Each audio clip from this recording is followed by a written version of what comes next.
Absolute devastation to liberation. 20-year relationship destroyed by cheating wife. My ex-girlfriend and I were high school sweethearts at the end of her senior year. I'm 40 years old and she's 39. I had recently finished college when I ran into her at a video store in a nearby suburb. We became close friends for about 6 months before I mustered the nerve to kiss her. The rest, as they say, is history. Since this sad tale has made its way to the submarine, we can assume the worst. I had never experienced the trauma that was coming because I had never had friends who cheated and had never heard anyone talk about it. Finding out about it happened by chance. My ex-spouse ditched me and my parents to attend a wedding in another state for a coworker. About 2 weeks before, she had filled me in on what had happened. I realized I'd lost my phone during the day while watching a movie with my parents, and it turned out that my ex had a few friends we didn't know each other through. While watching the film, I was browsing the web on my iPad and only lukewarmly switched over to using the Find My iPhone function. After 10 years of marriage, my wife and I shared many services, including iTunes. The order of the phones was switched, with hers coming up ahead of mine. She wasn't out of the country, but rather staying at a popular hotel brewery in a nearby city. It's a popular venue for weddings, so I figured she and her coworkers would be there. In the evening, specifically 8 o'clock, after 2 hours of searching the hotel with the GPS set to a specific wing, I gave up and went home. When she wasn't to be found at any of the local eateries, I improvised an Eddie Murphy routine. That's what I call it when you lie, cheat, or steal to get what you want, like Eddie did in every one of his earliest films. I walk up to the front desk and ask for the room number, saying something like, "Gee, my sister was at that wedding earlier, and I'm afraid some guy took advantage of her because she's drunk." After some hesitation and a request for my phone number, they eventually showed me the way in. As I rounded the next few corners, my heart was racing in anticipation of what I knew I would find. After another failed attempt to channel Eddie, I knocked on the door. "Room service?" I tried to sound as nice as possible while secretly fuming inside. "I must be in the wrong room," a male voice replied. My secret was instantly betrayed. "It seems like I have the right F-ing room. Let's have a chat if you'd just be honest." Finally caught, my cheating spouse begins texting me. She says they'll have to talk in the morning and she won't leave the room until then. "Oh, stay the night with your amour, got it. The restrooms here are located in the hallways, European style, so I waited around for an hour to see if anyone would come out. For the sake of proof, I went and took pictures of her car, and then I went home and cried myself to sleep." She suggested that we meet in a park where there would be lots of people, and I agreed. That is what she actually declared. "I haven't hit you in 20 years or even yelled at you angrily, but now we have to worry about domestic violence." After keeping her waiting, I finally reached the park, only to realize that my initial estimations were still too low. I was prepared to make this work, to fix it, despite getting the cold shoulder the night before. My wife and I have been married for 10 to 11 years, so I came with an open mind and an expectation of regret. She apologizes profusely, and her sobs reveal that she really just feels bad that she was discovered. How I learned it made her snicker when I told her. She said something to the effect of, "I just can't go back to the way things were, I'm so trapped there," when we talked about her returning home, and it shocked and fascinated me. 3. "Oh, I see, she's the one who got hurt, right?"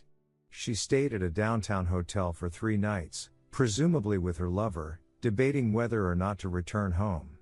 The AP was also in a relationship and is the mother to a 12-year-old son. Perhaps the responsibilities of her personal life became too much for her to handle. She returned to her residence. We slept in separate bedrooms for a week, and she was completely uninterested in me during that time. She says she'll get to it, but she needs some time alone to process everything that's happened. She no longer wishes to consult the AP. We're doing what's supposed to be done and starting marriage counseling.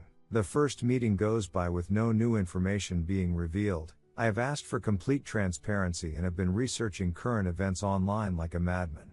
She simply states that she cannot return to our former lifestyle, without providing any explanation for why she feels this way or what she sees as lacking in our previous situation.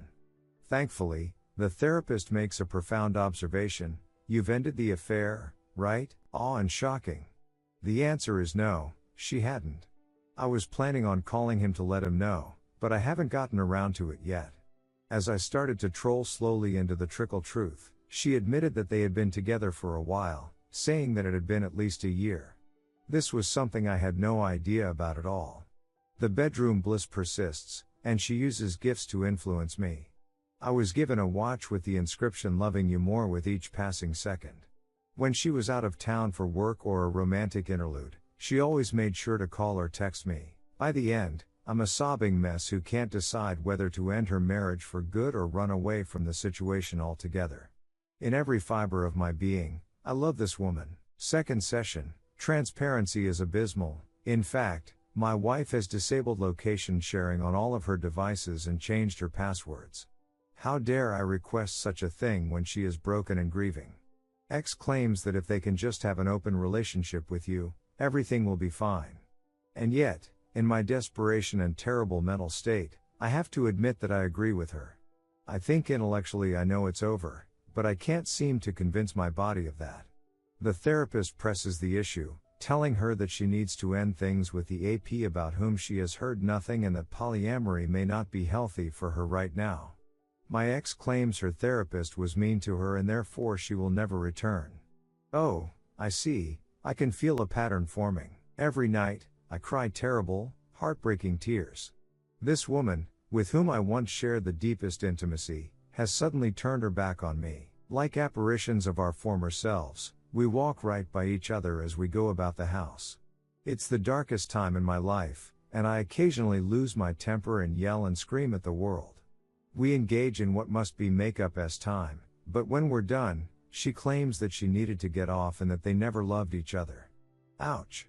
Oh, okay, here I was thinking we were in a wonderful, ever-sparkling relationship because we were always physically intimate 2-4 times per week. I take action. It could turn out to be a mistake. I sign up for Tinder and have a few fun dates. I'm not shy about letting people know I'm married and on the verge of a divorce. Before we even met, I was completely open and honest. One of them said that I was a great guy and that I should call her as soon as I finished the divorce. The other one put me up in her apartment. I now regret not waiting, as my ex has ammunition and some justification for the affair. I'm almost done with the wild ride, so hang tight and we'll get there in a second. That very same weekend, she goes on an open camping trip with her AP and, in the interest of full disclosure, she tells me about it. Meanwhile, that doesn't prove my other questions. As a result of this setup, I maintained my low self-esteem and slept with the Tinder crush. Monday comes and I've had enough, but surprisingly I'm still willing to work through it and repair the marriage that isn't there. WS leaves for a business trip, and at this point I have absolutely no idea what is going on and zero trust in him. Before she gets home, I give her a call and tell her, "You leave this man, you commit to loving me, you rebuild this trust immediately, or I'm leaving." As an explanation, she said she wasn't confident in her ability to do everything listed. It's a disaster that requires a cleanup crew, not a marriage. The dog and I pack up our belongings and head to a friend's house while she's away. She was shocked when I told her I was moving out. She had not expected me to follow through. Experiment in insanity, to say the least. After nearly 2 months of dealing with this, I warned her that she needed to make a choice quickly. There came a point where I could no longer tolerate living with her, and that point is rapidly approaching. The likelihood of a divorce being finalized in the next 2 months was high, I told her. She had done nothing to win me over, and all she had done was insult me out of her own selfishness and an insatiable desire for male approval. As a response, she blamed me for uncovering the affair. She claimed that she was content staying at home with us and would have continued to play the role of good wife for the rest of their lives if I hadn't discovered the truth. What I heard on the phone sickened me to the point of near insanity. Where had I heard their name before? With whom I spent the majority of my waking hours? Who cared so little about me that I was merely a disposable item, or at best a means to satisfy her whims? Retracting her steps, she exclaimed, "The two of us might develop into something more meaningful thanks to this, and we might even enjoy going on dates and looking forward to reuniting in the future. We'll get back together if it's meant to be." What the heck is going on here, man? I was getting nothing but a horrible shell of a human from this person, and even in my broken state I knew that love is a practice and that relationships take work. I made another attempt to meet with her about a week later. She wanted to talk about the divorce. In the end, all she wanted to do was flirt with me and then steer the conversation. She'd tell me she loved me, then push me away if I reached out for her leg. She had done the insane thing of moving out since I had, getting a nice city apartment just a couple blocks from the bar we happened to be at, and paying double rent. I offered to walk her to her new place, but she scoffed and said she'd be fine on her own. It's fine, I guess. I've been your husband for almost 11 years, and we've been together for 20, but now I can't even touch your leg or walk you home. I cried harder than I ever had before that night, alone with the dog in my new rented room at a friend's house. In this case, it wasn't about what I wanted or needed, but rather that I knew it was over. The woman I loved was gone, and while the rose-colored glasses may have been off, I realized it was in my best interest to cut this person out of my life permanently. I felt like a complete failure because I had loved this person with all my heart for many years and had always assumed that my feelings were returned. My therapist and many of you have told me that I was the lobster in the pot. For some reason, I ignored the warning signs that she had a problem with my friends or that her friends didn't like me. When she would bring me in close and show me off like a trophy, I didn't think twice about it because okay, I'm kind of fit and handsome. When she started constantly disappearing for work, I didn't think twice about it. When I asked her how she felt and if there was anything that could improve our relationship, I didn't see any either. A part of it was the love in her eyes, but I can also see now that she was manipulating me in nasty ways. For her, it seemed like there was always something missing. Nothing I did at work, in our home, or on the house counted. It was an elaborate hoax that served my codependency perfectly. She was skilled at creating just enough chaos and enticement to keep me interested in mending things and improving myself to the point where I felt I was good enough. I didn't need her to love me back. My love would be enough for us both. After giving it some thought, I decided that the divorce was happening, and that, given her bizarre demeanor, I would be the one to file the necessary paperwork. You've only seen the awakening thus far. The claws are about to come out. I wish I could end this mega rant here. It had been 3 weeks since we last spoke, and in that time I had come to terms with my life choices. Friends have encircled me, and now I'm making progress and getting some answers. I see now what a trap it was, and I've decided for sure that we won't be getting back together. Ring. Ring. What the heck, I wonder who that is. It's me, WS. We were supposed to have coffee and talk about all the divorce paperwork and how to make it less complicated. She says that she will be late and that the best time to reach her is 2 hours after our original meeting time. Fine. So I do the same, jumping through more hoops, and then she texts me that she's at the nearby family mountain cabin and that I should come up for the week and stay with her. Oh, fine, I'll just throw away what little honor I have left and go back to the bedroom. Oh, no way. Do not send us. After explaining why it was more important for me to focus on getting through the divorce, I politely decline the invitation. She becomes flustered and, oddly enough, angry, when I don't immediately come running up to the cabin. When I inquired further about the AP, she told me that he had ended their relationship as soon as I left the picture. Sometimes I feel like karma is a capricious creature. During our long-awaited coffee date, I brought all the necessary paperwork and she lavished me with compliments on how well I appear to be doing. Oh no, I'm freaking devastated, and this isn't a game to me, lady. We discussed the terms of our property division, in which she claims to be entitled to more than half of the house, and in which I agree not to touch her 401k in exchange for her letting me keep the business I've worked so hard to build over the past decade. I plan to continue using her health care plan throughout the divorce, and we'll get this matter settled as soon as possible. And as I turn to leave, she comes after me and follows me to my car, muttering something. Turning on my heel, I inquire if she has anything to contribute.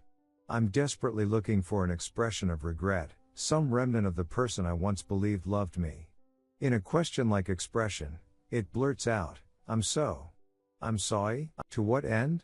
So, I respond, I'm sorry for what I did, and that's why I'm saying this. 4. The words sounded like they were spoken by the quietest mouse in Zootopia's largest church.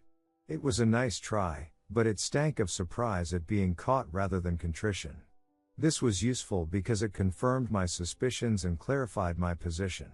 She wasn't sad because of anything she did, but because her cover was blown and she couldn't have the man who would do anything for her anymore. That would be the last time anyone apologized to me. She pauses for me to figure out what she means by asking about our story's trajectory. I mean, seriously, what are we supposed to tell people? Is our story that we mutually decided to see other people, or that something else happened, or what? Oh, right, holy cow. You can make up whatever you like about our story, but I'm telling the truth to anyone who will listen.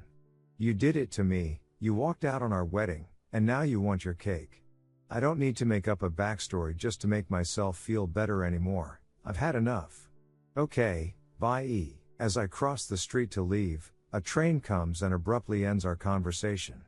Upon learning of the divorce, I text her entire family to explain what happened. Claws like a Wolverine, that's right. Knowing there was no good way to make up and that the relationship wasn't healthy to begin with, I was relieved to close the door. Several more devastating events occurred to me as my divorce was progressing. A full blast from a double-barreled shotgun struck me. My wife and I had a flood on Super Bowl Sunday 3 months before D-Day while she was away on one of her business or S-time trips. When I returned from visiting a friend, I discovered half a foot of water in our garage. When I called to tell her about the disaster, it sounded like she was right next door, even though she was ostensibly in Amsterdam, where some field offices were located. In either case, she starts yelling at me to fix it, so I should have hurried to Home Depot in the store's closing minutes to pick up a sump pump to clear the driveway of water. Fortunately, our garage was the lowest point of the property and connected to a finished basement, but water has completely flooded the garage and is dangerously close to surmounting the threshold leading inside. I reach out to a pal who is both a landscape architect and a general handyman. Even though we work until midnight to fill sandbags, we're being thwarted by the heaviest rainfall in recorded history. We managed to hold off the water for a short while,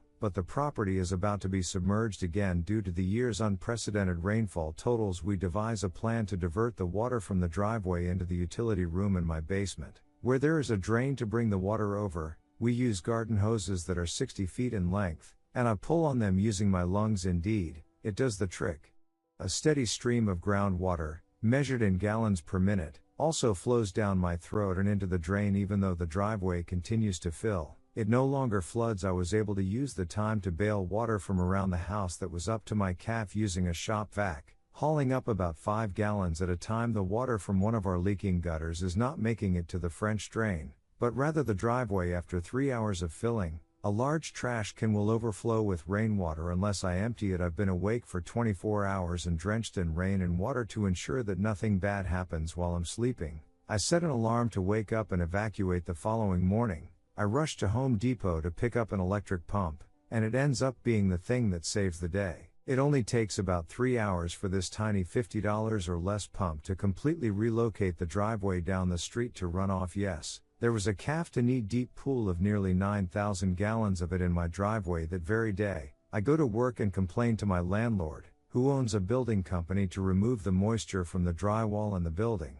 He immediately contacts his disaster team, which dispatches free industrial dehumidifiers to the residents. When my WS gets home from work, the pump has been running in the driveway for a few days. She begins to tell me that I shouldn't have told her until she got back from work because I was causing her unnecessary stress. First, she tells me that the pump in the driveway is like so embarrassing and that if I don't move it, she will. Oh, okay. Thought you'd want to know about the possibility of losing the house and almost causing $40,000 in potential damages. It's important to note that the rain hasn't stopped. The house is still being threatened by flooding. And my neighbors have offered assistance. When I get home from an early morning appointment, I find that the pump has been relocated to the garage. WTF? Rain stops falling long enough for me to fix the gutters, and the water level goes down. The following week, I suddenly become ill with a terrible flu that won't go away. Every spring on Saturdays, I begin the day by watching movies and relaxing. Around 2 p.m., despite taking over-the-counter pain relievers, my chest pain returns with a vengeance. My WS and I have been discussing the situation as I feel it is becoming more critical. Why don't you try to look after yourself? If you need to go to the emergency room, I'll come along, but I won't be driving. Thanks so much for offering to accompany me to the hospital, but I'll get there on my own. The emergency room is where I end up, so I check in there. My oxygen levels have dropped slightly, but nobody seems worried about it when I arrive. It's been over 3 hours now, and the waiting has made my chest hurt to the point where I have trouble breathing. I stagger up to the front desk, almost falling over, because my ex won't even ask anyone to see me. I'm supposed to be wheeled away in a wheelchair, they say. Somebody shows up and takes more vitals, but they still don't solve the underlying issue. My chest hurts and I have trouble breathing, so I say I suspect I have pneumonia. They downplay the severity of the situation, saying probably not, and transferring me to a stretcher in an empty room. After another hour of waiting, I am completely befuddled and can hardly keep my airway open. My ex's only response has been to stare at me with cold, pleading eyes. To the dismay of the woman around me, I start shouting help. Someone help me. Over and over. It makes no difference to me. A sense of imminent death has overtaken me. There is no hope for me. After 3 to 5 minutes of my shouting, someone finally comes in angry at me but agrees to check me out. It seems that my blood is nearly septic and my oxygen levels have dropped to around 50%, both of which are potentially fatal. After saving the house, I drank some of the groundwater that was in my mouth and now I have bacterial pneumonia. There was never an expression of gratitude from her. She implied she was entitled to more than half the home and suggested she take it all. I was given a morphine drip after having numerous 4 fluids inserted to alleviate the severe chest pains. As I drift in and out of sleep, I find solace in catching her gaze as I come fully awake. With eyes that wish I had died instantly, this soulless human stares back at me. We have multi-million-dollar life insurance policies that would be a great help to this woman. I finally saw the big warning sign at that point. Even though I caught her by accident, I immediately began making notes about what she said and who she claimed to be with. I knew deep down that something wasn't right because the numbers didn't add up. The fact that the stress of my divorce and the antibiotics I would take eventually wiped out my gut bacteria was the icing on the cake. Throughout the following year, I would learn that I have an overgrowth of bacteria in my small intestine SIBO. Let's get back to the pending divorce for a moment. This history, in addition to the preceding discussions, is crucial in setting the stage for what will occur in the story. I will list them briefly here to provide some background. My ex-girlfriend set a few things in motion after our meeting, during which I received the most feeble apology in the annals of human communication, and I informed her family about the affair. At first, she made it known to her friends and family that I was a deadbeat who was not putting anything into our relationship. She claimed she always wanted children, while I never did, and that she was afraid of me because I was almost abusive. This is why I continue to try to explain the situation to those who won't listen, or else I stop associating with them. Of course, the reality is quite the opposite. She insisted for decades that she had no interest in having children, and any time I brought the topic up, we got into a huge argument. Of course, her relatives sided with her, and I've lost touch with people I considered family over the past 2 decades. Actually, we just completely cut off all communication. Fortunately, the majority of our true friends abandoned her once they saw what she was doing. My ex-wife, upon learning of my gut bacteria and medical issues, called to say that she thought we should be friends and that she would see to it that I remained on our insurance through her workplace. After realizing that she was trying to reignite feelings, I politely declined her request for a second meeting. After we finished talking, she immediately began falsifying paperwork and submitted a letter of legal separation to Human Resources, thereby removing me from health coverage. Several urgent care visits and subsequent doctor's visits revealed quickly that my insurance was flawed. When I called, all they told me was that my policy had been canceled. I tried to get Cobra insurance and was willing to pay the $800 per month for it, but they were unable to set it up.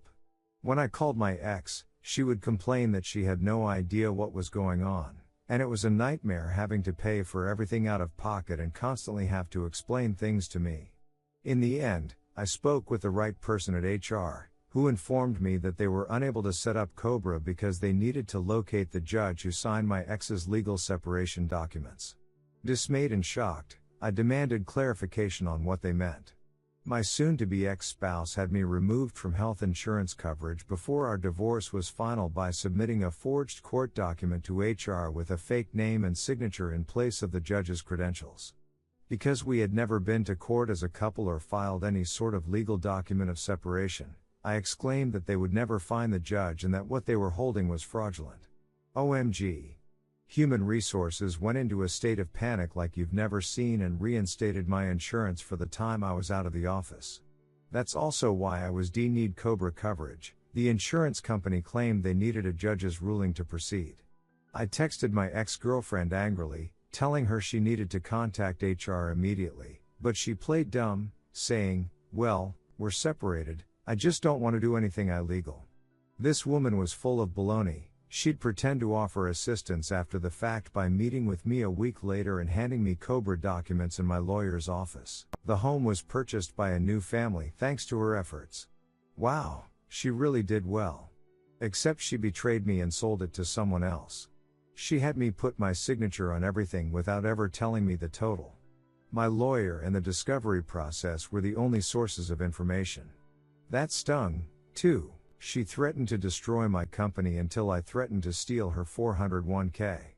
Having the benefit of hindsight, I now wish I had. We joked that I would pay for all the groceries because she was saving for our future together in her retirement fund. Being self-employed meant that my retirement savings efforts were not matched by my employer, so unlike hers, mine did not grow into a sizable nest egg. She was prepared to completely destroy my company as well, but luckily for me, she was too cheap to hire a lawyer, so I was able to shield my assets and assure her that any judge would uphold my request to keep my business and steal her 401k. She still tells people I didn't want kids even though I have one, and it breaks my mom's heart because she knows the truth. She got pregnant with the AP's kid as if to prove her ridiculous story. The two of them are still together despite her assurances to me that they had broken up when we did. Apparently, she waited around 6 months before introducing her new boyfriend to her loved ones. Performing improv comedy is a side gig for MD, but seriously, he has a day job, and they actually met because of her job lol.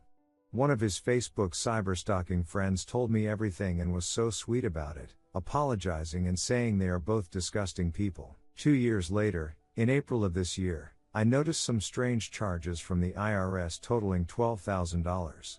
Incredulous at the results, I contact my bank and accountant. My recently deceased ex-wife used my bank account to settle her tax debt. Oopsies. I'm giving her until tomorrow at midnight to return the money, or I'll file a chargeback for fraud. I now wish I had let the IRS fine her to oblivion for that infraction. We exchanged texts, and she still won't say she's sorry or explain why she made me so angry. When IT reaches an all-time low, I tell my coworkers that I've identified the AP and that they and his friends probably shouldn't contact me online anymore. The only time I get a response from her is when I ask, "Who have you been talking to?"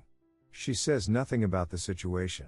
Despite this, hope remains. I'm here to tell you that I've made it, despite this person I cared about very much at one point in my life trying to invoke wrath and scorn to the limits of human tolerance. I'm not just still here because I'm a tough cookie, but I'm better off for it. The most obvious fact is that you, the Redditor, are probably just as sick and disgusted by this woman as I am. People with such a lack of decency should not be allowed to live, let alone reproduce. Ultimately, this trip became about so much more than that, catapulting me to a new level of development for which I am profoundly grateful. During my first sessions of therapy, I realized that I have a tendency to want to fix things.